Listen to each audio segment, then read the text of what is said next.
हरिओम तत्सत।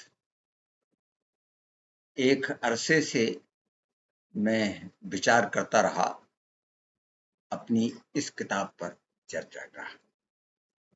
यह सूर्या है, एक उपन्यास है, वैदिक उपन्यास। इसमें पृष्ठभूमि तो यही है कि इसके पहले मैंने मैत्रेयी, एक औपनिषदिक उपन्यास लिखा था, और उसके पश्चात पृष्ठभूमि बनती रही एक वैदिक उपन्यास लिखने की, और वह ऐश्वर्या है। इंद्रप्रस्थ प्रकाशन से यह छपा है वर्ष 2019 में। मैत्रेयी तो बहुत पहले 2001 में विश्वविद्यालय प्रकाशन वाराणसी से छपा था, लेकिन इस पुस्तक की भूमिका जो बनी लिखने की, उसका कारण था ऋग्वेद मंडल 10 के सूक्त 85 में आया सूर्या विवाह, और अथर्ववेद कांड 14 का सूक्त 1, यह भी सूर्या विवाह ही है। इन दोनों में सूक्तों में, ऋग्वेद और अथर्ववेद के सूक्तों में सूर्या के विवाह का प्रसंग है। सूर्या सूर्य की पुत्री हैं, और उनका विवाह स्वयंवर सभा में हुआ। स्वयंवर सभा जिसमें सभी देवता आए हुए थे, लेकिन उन्होंने वर्ण किया अश्विनी कुमार। अब वेद का अपना शिल्प है। इस सूर्या विवाह के ऋग्वेद के ही 2 मंत्र आरंभ में देखें, उनसे यह पता चलता है कि वेद का ऋषि विवाह को और विवाह की परंपरा को कितना महत्व देता है। वास्तविकता तो यही है कि हमारी पूरी भारतीय विवाह परंपरा में सूर्य विवाह, यह कहें कि पहला पाणिग्रहण है, पहला विवाह है, जो सभी विवाहों की भूमिका का काम करता है। इसके मंत्रों, इसके शिल्प को, विवाह की विधा ही बन जाना पड़ा, और उसमें दूसरी जो प्रकल्प हैं तो लगता है जैसे बाद में जोड़े गए। लेकिन इसका जो आरंभ होता है, आरंभ के ही 2 मंत्रों हम सूर्य विवाह के पढ़ते हैं, और उनसे लगेगा कि हाँ, इस विवाह और इस परंपरा पर बहुत विस्तार से विचार करने की आवश्यकता है। इसमें जो मंत्र 6 है सूक्त 85 का, सूर्य विवाह का, तो पहले मंत्र में सूर्य का जब विवाह हो रहा था, उसके मनोभाव और भाव भूमिका क्या थी, इन 2 मंत्रों में वह बात आती है। रभ्यासीदनु देयी नाराशंसी न्योचनी सूर्याया भद्रमिद्वासो गाथयति परिष्कृतम। इसका हिंदी में हमने काव्य अनुवाद किया इस तरह से। ऋचा थी परिचारिका उसकी सखी, ऋचा थी परिचारिका उसकी सखी, जब सूर्या परिणीत पतिगृह जा रही थी, जब सूर्या परिणीत पतिगृह जा रही थी। आवरण उसका मनोहर भव्य, आवरण उसका मनोहर भव्य, दिव्य गाथा प्रेम की तब कर रहा था, दिव्य गाथा प्रेम की तब कह रहा था।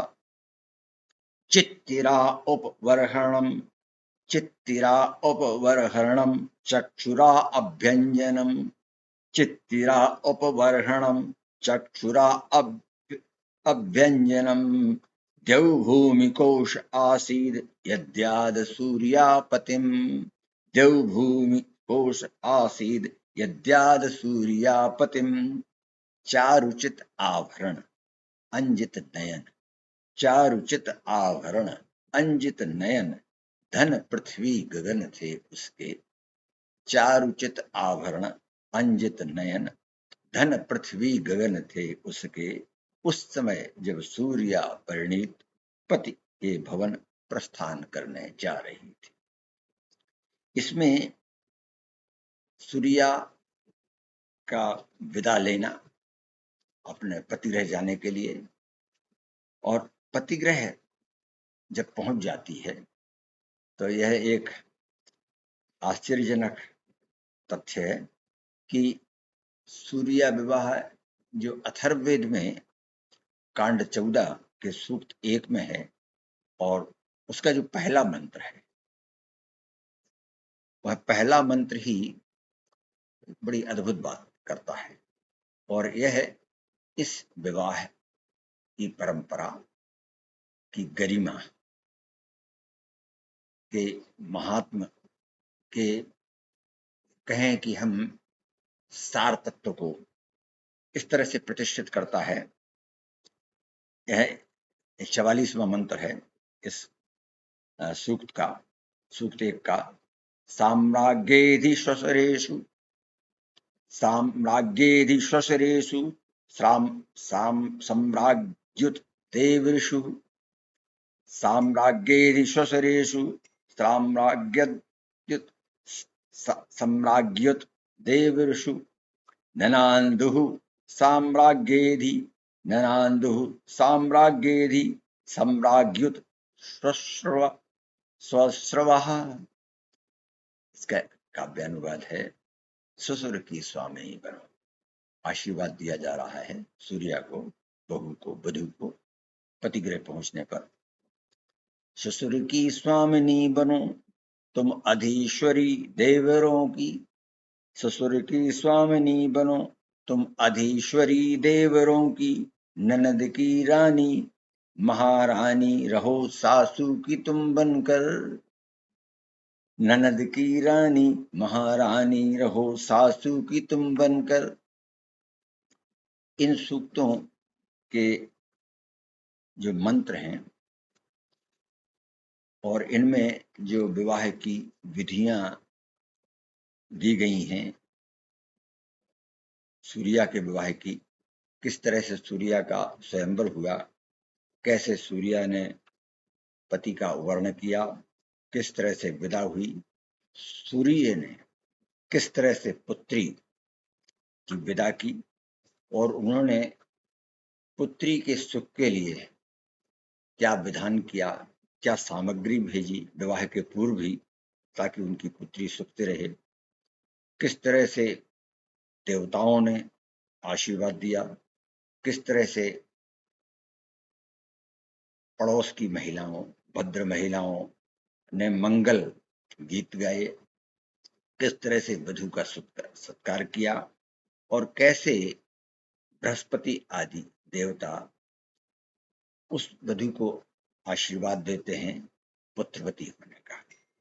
इसमें ये बातें आती हैं। तो एक विवाह की जो परंपरा है, भारतीय परंपरा, उसका इससे महात्म, महिमा, सनातनता और आज के संसार में जब परिवार की धुरी ध्वस्त हो रही है और ऐसी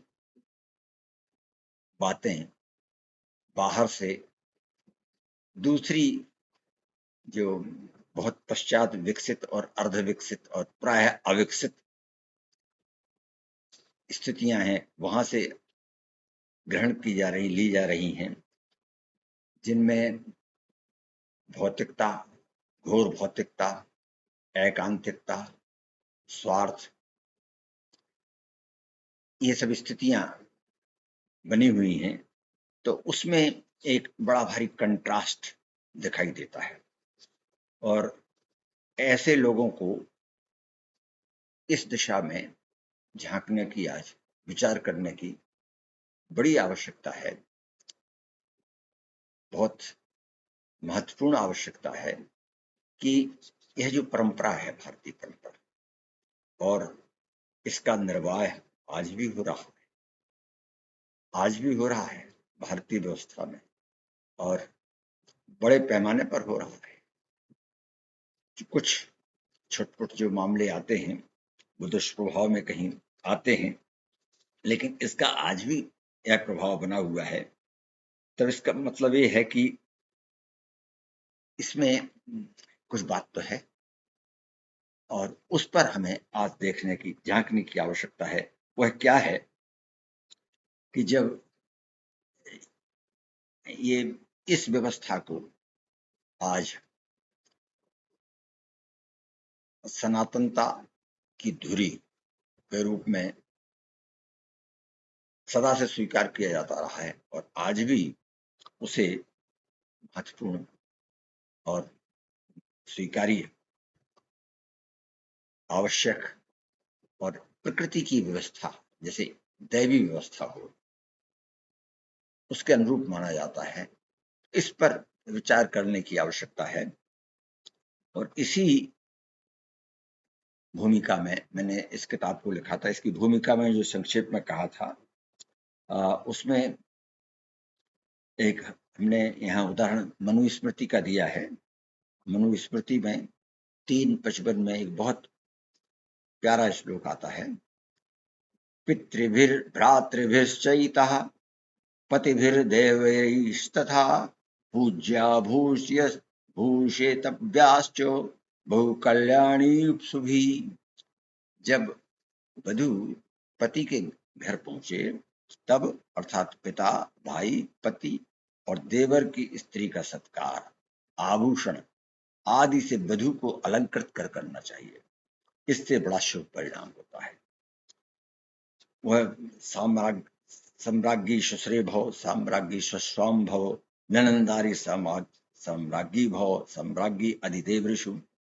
इसको तो हमने पढ़ा ही, वो अथर्ववेद का था। ऋग्वेद में ये इस तरह से आता है, और इसमें एक भूमिका में मैंने कुछ बात कही, इसको मैं एक पैरा को भूमिका से पढ़ना चाहता हूँ।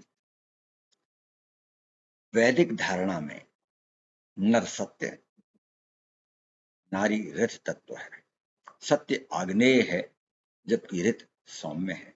सत्य में केंद्रीयता है, जबकि रथ केंद्र रहित है।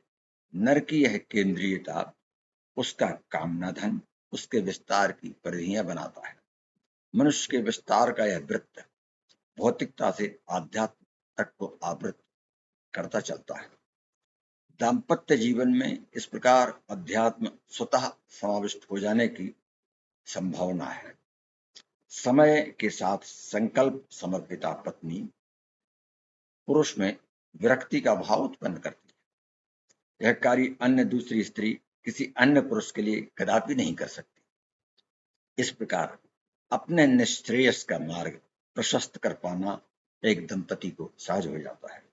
यदि विचार पूर्वक देखा जाए तो क्या एक पति के लिए त्याग और वैराग्य का अपनी पत्नी से बढ़कर कोई और उदाहरण हो सकता है, जो अपने सभी निकट संबंधियों को कितनी सहजता से छोड़कर उसके पास चली जाती है और परिवार, समाज, संस्कृति तथा परंपरा में उसका सार्वभौम प्रतिनिधित्व भी करती है। यह संबंध की प्रगाढ़ता एक दैवी अनुष्ठान किस प्रकार काल की इस अक्षुण्ण धारा में आज भी अप्रभावित है, अपरिवर्तित है, और इसमें वे कौन सी तहें हैं जिन्हें हमें गहराई से समझना है। इस सब को लेकर के मैंने यह किताब लिखी। इस किताब के परिशिष्ट में उन 7 और 5 जो वचन होते हैं पति द्वारा और पत्नी द्वारा दिए जाते हैं, उनको भी दिया है। अब एक इसकी विशेषता यह है पुस्तक की, इसके जो अनुक्रमणिका है, अनुक्रमणिका में सबसे पहले तो हमारी भूमिका है, जिसको वाचो अग्रम शीर्षक के अंतर्गत मैंने रखा है। और यह जो वाचो अग्रम है, यह ऋग्वेद मंडल 10 के 71वें सूक्त के पहले मंत्र पर आधारित है, जो ये ज्ञान सूक्त जिसे कहा जाता है, उस ज्ञान सूक्त का।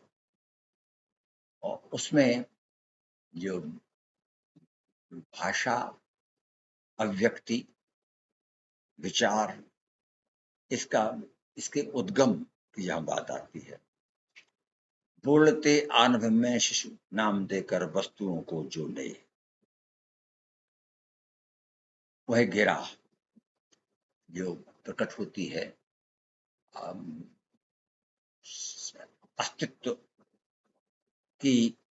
अस्तित्व के मूल से, जैसे एक पहचान लेकर के। तो वह वाचो अग्रम है जो मैं भी पढ़ रहा था। इसमें जो अन्य शीर्षक हैं, पहला सूर्य का आत्मकथन है, और सूर्य के ही आत्मकथन से हम दूसरे क्रम में लोपामुद्रा जो पत्नी है महर्षि अगस्त्य की, उन तक पहुंचते हैं। लोपामुद्रा हमें शची तक पहुंचाती हैं। शची फिर अगस्त की ओर लौटाती हैं। अगस्त से श्रद्धा तक पहुंचते हैं। श्रद्धा उर्वशी तक ले जाती है। उर्वशी के बाद अहिल्या आती है। अहिल्या यमी की ओर मुड़ती हैं। यमी, जुहू, ये ऋषिकाएं हैं, ब्रह्मवादी ऋषिकाएं। इनमें जो नाम लिया मैंने, सूर्या ब्रह्मवादिनी हुई, लोपामुद्रा ब्रह्मवादिनी है, शची ब्रह्मवादिनी है, श्रद्धा है, उर्वशी हैं, अहिल्या हैं, यमी हैं, जुहू हैं। और इसके पश्चात फिर हम याज्ञवल्क्य और सूर्य निरंतर तक लौटते हैं। और सूर्य निरंतर यानी सूर्या से आरंभ होकर के सूर्या की ओर ही बात फिर से आती है। और इसमें सूर्य निरंतर में जो अथर्ववेद में अथर्ववेद के संदर्भ में इसमें आगे और विस्तार दिया गया है।